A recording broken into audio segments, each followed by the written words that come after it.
Welcome friends. वो market में ताकत है या कमजोरी, अभी कमजोरी के साथ दिख रही है। हालांकि सोमवार को मार्केट में ओपनिंग तो ऊपर की तरफ हो रही है with small weakness in financial Nifty fin services. और 20 नवंबर तक ये खेल है, मैंने आपको जैसा कि बताया था, क्योंकि न्यू रूल्स के मुताबिक 20 नवंबर तक वीकली एक्सपायरीज को खत्म करना है। सो ये उसकी उथल पुथल के तहत में अब ज़्यादा सेटलमेंट होती हुई नजर आ रही है। बजाय इसके कि बड़े बड़े मूव नीचे की तरफ आए, अब दोनों तरफ के बड़े बड़े मूव हो जाएंगे। मार्केट कुछ इस तरह से नजर आ रही है कि शायद साइडवेज जाती भी नजर आएगी। और बाकी लॉन्ग टर्म व्यू अभी भी मार्केट में दमदार है, स्ट्रांग है। मार्केट में 2 लाख करोड़ रुपया लगने के लिए ऑलमोस्ट तैयार है, जिसमें से कि ओपन एंड स्कीम्स के अंदर में और फ्रेश इनफ्लो के मिलाकर जो हर साल हर महीने लोग देते हैं अपना म्यूचुअल फंड्स को, उसके तहत 1,25,000 करोड़ का माल पड़ा हुआ है to be invested in the market.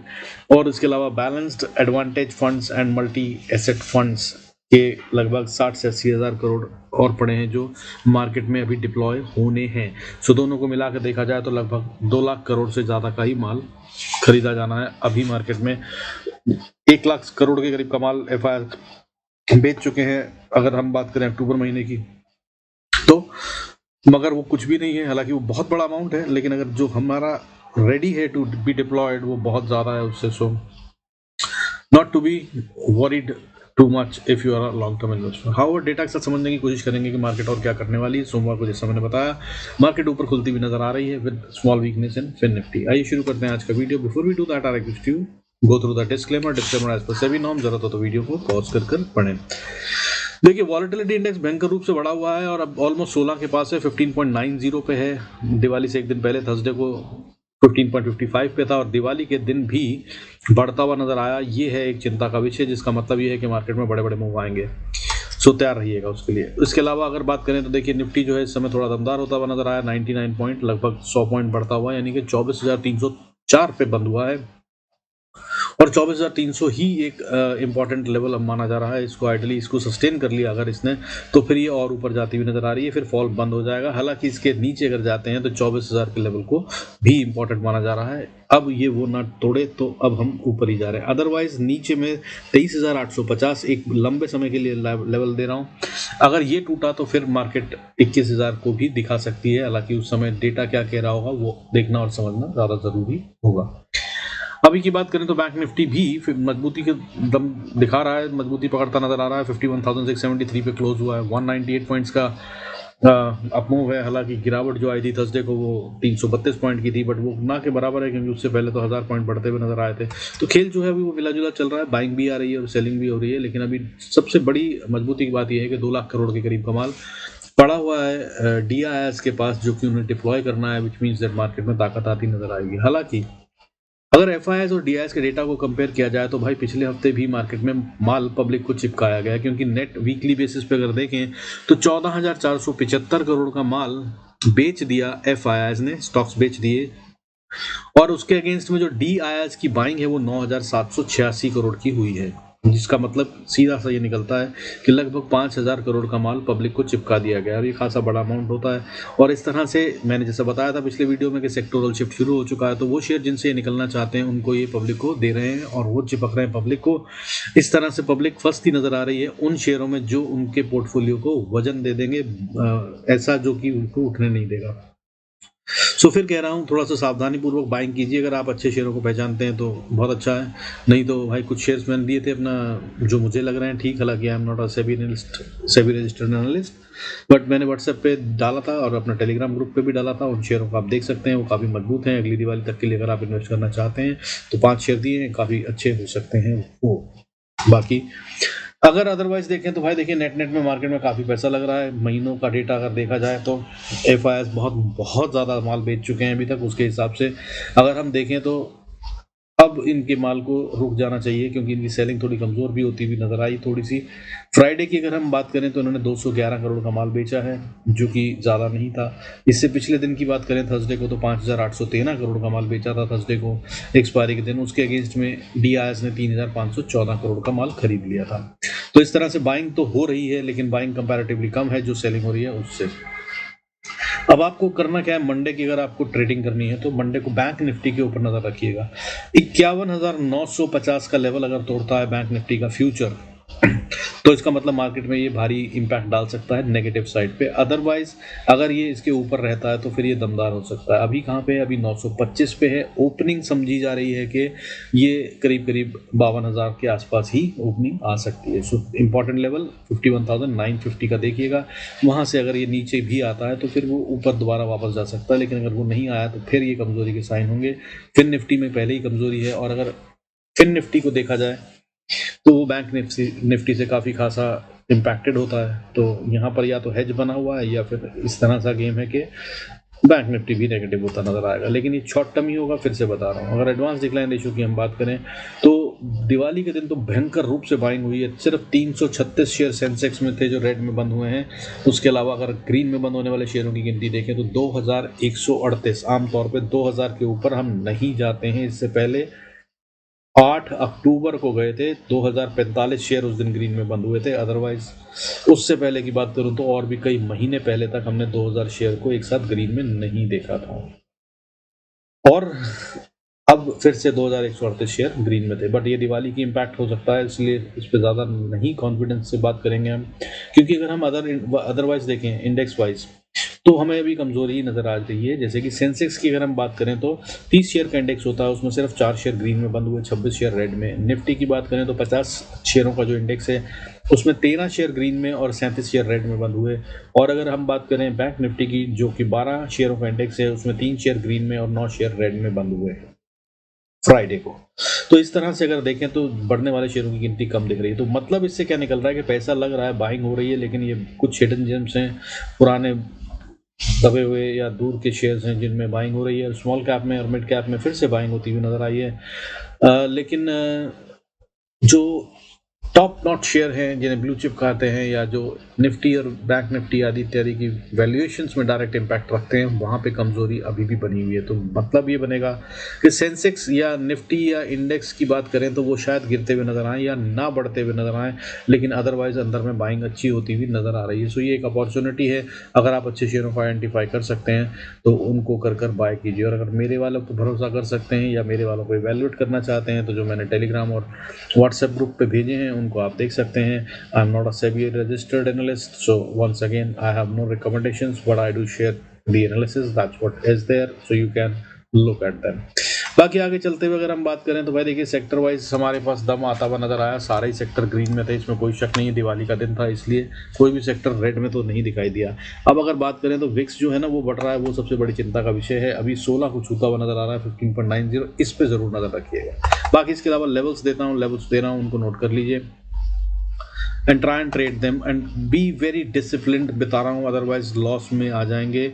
अब आने वाला टाइम जो है एटलीस्ट 20 नवंबर तक मार्केट कुछ इस तरह का कहानी बता रही है कि जो डिसिप्लिन नहीं होगा उन सबके, जिन्होंने अगर कमा भी रखे हैं वो पैसे ले लेगा, चाहे आप बायर हो चाहे सेलर हो। मार्केट अब खतरनाक मूव्स, बड़े बड़े मूव्स देती हुई नजर आएगी। अब अगर हमें मंडे को ट्रेड करना है तो हमें क्या लेवल्स हैं जिन पर ध्यान रखना चाहिए। तो निफ्टी की अगर हम बात करें तो निफ्टी का देखिए सबसे इंपॉर्टेंट लेवल, अगर इसको ऊपर जाना है तो पहले अभी कहाँ पे है, 24,300 पे क्लोजिंग दी है इसने। अगर इसको ऊपर जाना है तो इसको सबसे पहले 330 की रेजिस्टेंस पार करनी होगी, और इसके बाद जहां पे दिख रहा है ये अटक सकता है वो है 24,370। हो सकता है ओपनिंग इसके ऊपर ही हो जाए या यहीं पे हो जाए, और अगर ऐसा होता है तब फिर ये मजबूती के साइन हो सकते हैं, तब इसे सपोर्ट बनाया जा सकता है या इसके स्टॉप लॉस के साथ बाय और आगे चल सकती है। अगर ऐसा होता है और ऊपर जाता है तो फिर 24,420 का लेवल है जहां तक निफ्टी जाने की कोशिश कर सकता है। यहाँ पे आके एक रेजिस्टेंस और है, और ये खासी बड़ी रेजिस्टेंस है। इससे ऊपर झटका मारे, विक निकाले तो फिर 24,467 और 24,494 और 24,520 और 24,556 या 60 का लेवल है। यहां तक ये झटका मारकर दिखा सकता है आने वाले हफ्ते में, या मंडे को भी कर दे तो कोई बड़ी बात नहीं है, बहुत बड़ी बात नहीं है। लेकिन अब अगर 24,580 के ऊपर निफ्टी क्लोज करता है तो ये बुल्स के कंट्रोल में आता हुआ नजर आएगा, और फिर होगा असली गेम जिसका हम इंतजार करेंगे अगले हफ्ते। अब अगर बात करें नीचे की, मान लीजिए नीचे चलना शुरू होता है तो भाई सबसे पहली इंपॉर्टेंट सपोर्ट जो बनती है वो बनती है 24,280। इसको तोड़ा तो ये और नीचे आ रहा है, और फिर नीचे गैप छूटा है जो भी इसको शायद फिल करने की कोशिश करेगा, तो फिर अगली सपोर्ट 24,200 से 230 का लेवल बनता है, इसके बीच में इसको सपोर्ट मिलेगी। यहाँ से आकर ही वापस बाउंस कर सकता है या साइडवेज भी जा सकता है, लेकिन अगर इसके नीचे जाता है तब फिर कमजोरी के साइन बड़े हो रहे हैं और फिर ये नुकसानदेह हो सकता है। 24,180 और उसके बाद होप रखनी हो तो 130 तक रख सकते हैं, लेकिन अगर 130 को भी तोड़ के ये नीचे ट्रेड करने लगता है तो फिर यार ये बहुत कमजोरी की बात हो गई। फिर ये 24,000 को टेस्ट करके ही मानेगा, कुछ इस तरह का समझ लीजिए। हालांकि बीच में एक छोटी सी सपोर्ट 24,070-80 के आसपास भी है, ये मगर बच नहीं पाएगी, क्योंकि अगर इसको बचना है तो ये इससे कहीं ऊपर ही पहले बाउंस बैक कर लेना चाहिए, ठीक है ना। हायर लोस का जो पैटर्न चल रहा है वो बनता हुआ नज़र आ रहा है, तो उसके हिसाब से इसने ये लो मारा, नीचे का था, फिर ये थोड़ा ऊपर का लो था, और अब जो मारा है इसने ये थोड़ा और ऊपर का लो है। तो आइडली मेरी समझ से 24,170 के नीचे आना अच्छा नहीं है, और अगर आता है तो फिर ये नीचे वाली सपोर्ट जो मैं बता रहा हूँ 24,070 भी शायद ना बच पाए, और अगर ये नहीं बची तो फॉल गहराता नज़र आएगा, तब 23,800 टेस्ट होता हुआ नज़र आएगा, और ये है फाइनल बॉर्डर पॉइंट। अगर यहाँ पर भी मार्केट नहीं रुकती है, निफ्टी नहीं रुकता है स्पॉट, तो फिर यार ये ना करेक्शन बड़ी हो रही है, और फिर हम ओपन फॉर 23,000 21,000 कहाँ तक हो जाएंगे वो देखने की बात होगी डेटा बनने के बाद। बट फिर बड़े लेवल्स और नीचे की तरफ होंगे, तब ये करेक्शन और गहराती हुई नजर आ सकती है। अब मंडे को है भाई मिड कैप निफ्टी की एक्सपायरी, तो उसके भी लेवल समझ लीजिए कैसे ट्रेड कर सकते हैं। तो मिड कैप निफ्टी की अगर हम बात करें तो मिड कैप निफ्टी ने एक बहुत ही खतरनाक सा डोजी बनाया है, और जो खेल हुआ है वो दिवाली के दिन इसमें बाइंग का हुआ है असल में एक्चुअली में, लेकिन दिख जो रहा है वो बाइंग का नहीं दिख रहा है, क्योंकि जहाँ ये खुला वहाँ से गिरता हुआ नजर आया, फिर संभल नहीं पाया। हालांकि बीच में थोड़ी सी कोशिश करी थी, 1 घंटे का सेशन था, उसके बाद वापस नीचे नजर आया, लेकिन आखिरी वाले सेशन में अगर हम बात करें आखिरी के 10 मिनट में, तो वहाँ फिर बाइंग आती हुई नजर आई, और इसने एक छोटा सा बहुत छोटी सी ट्रेंड लाइन की बात कर रहा हूँ जो उस दिन की ट्रेडिंग हुई उसी को देखते हुए उसके हिसाब से आपको लेवल बताने की कोशिश करूंगा। अगर इसको ऊपर जाना है तो 12,410 से 425 या 30 का लेवल है, ये लेवल रेजिस्टेंस का काम कर सकता है, और अगर ये इसके ऊपर जाता है तब ये 12,470 से 80 ये लेवल है जिसको ये अचीव कर लेगा। इसके ऊपर जाने के ऊपर असली गेम पता चलेगी, हो सकता है ये यहीं तक क्लोजिंग कर दे और यहीं पर गेम खत्म हो जाए, मंडे को एक्सपायरी हो जाए, क्योंकि अब जो है भाई 20 नवंबर तक का खेल है वीकली एक्सपायरीज का, उसके बाद तो वीकली एक्सपायरी मिड कैप में खत्म ही हो जाएगी, और अगर ये उसके तहत में खेलते हैं तो शायद ये यहाँ तक की बढ़त है। लेकिन अगर इसके ऊपर गए 12,480 लगा लीजिए, तो फिर ये एक और अच्छा मूव देता हुआ नजर आ सकता है। तब ये 12,546 और फिर उसके बाद 12,570 और 12,604 और 12,677 67 677 मतलब 77 677 12,677 ये सारे लेवल्स अचीव करने की कोशिश करता हुआ नजर आ सकता है। और अगर कहीं 12,670-80 के व्यू पर चला जाता है तब फिर ये एक बहुत स्ट्रॉन्ग रेजिस्टेंस की तरफ बढ़ेगा, लेकिन एक अच्छा मूव होगा वो 12,780 तक का जा सकता है। ये मूव्स होंगे जो आते हुए नजर आ सकते हैं आने वाले वीक में।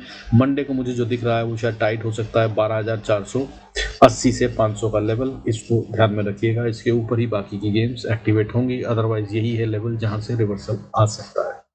और अगर यहाँ पे रिवर्सल आता है और फिर नीचे की तरफ चलते हैं तो 12,430 वगैरह जो मैंने बताया लेवल्स वो वापस सपोर्ट का काम करेंगे, वहां कहीं बाउंस हो जाए तो अच्छा, नहीं हुए नीचे आते हैं तो फिर पहली सपोर्ट जहां पे है ये वहां से अगर देखें तो 12,380 का लेवल बनता है। इसको इसने तोड़ा तो फिर ये और नीचे आ रहा है, तब 12,350 का लेवल बनता है। 350 के लेवल को अगर इसने डिफेंड कर लिया तो बहुत अच्छा चांस होगा कि मार्केट फिर वापस ऊपर चली जाए। और जिस तरह का डेटा बन रहा है हाँ बहुत चांसेस हैं कि ऐसा हो जाए। हाउएवर अगर नहीं होता तो फिर नीचे 307 है अगली सपोर्ट, और उसके बाद 12,240, फिर 12,220 और उसके बाद फिर 12,155-56 का लेवल है जहां पे ये सपोर्ट लेता नजर आएगा। और अगर 12,150 का लेवल टूटता है तो फिर मिड कैप निफ्टी में भी भाई करेक्शन गहराती नजर आएगी। अगला लेवल 11,765 का है, अगर ये नीचे आया 12,150 के तो ओपन हो जाएगा ये वाला लेवल जो अगली बड़ी सपोर्ट है। हालांकि कुछ भी होगा तो हम उसको बताने की कोशिश करेंगे। बाकी इसके साथ एंजॉय कीजिए और लेवल्स के साथ काम कीजिए, डोंट टेक बिग रिस्क्स। ये वाला हफ्ता जो है या अगले 15 दिन जो हैं वो काफ़ी ट्रेडिंग सेशन जो 15 हैं अगले, ये काफ़ी जिट्री होंगे, काफ़ी कॉम्प्लिकेटेड होंगे। Please to take care of your trades. Capital का ध्यान रखना बहुत ज़रूरी है। कैपिटल जीरो होती नज़र आएगी आने वाले हफ्तों में कई सारे लोगों की, अगर वो ये सब का ध्यान नहीं रखेंगे। With this I conclude this video. Thanks so much for staying connected भाई. और कुछ चाहिए हो तो जरूर मेंशन कर दीजिएगा. बाकी टेलीग्राम और व्हाट्सएप पे आप देख सकते हैं कौन कौन से स्टॉक्स और क्या क्या दिया है. इस्तेमाल करना चाहें तो कर सकते हैं. Once again a disclaimer, I am not a SEBI registered analyst, so do consult your financial advisor or use your discretion before taking any financial or any action otherwise. God bless us all. See you in next video.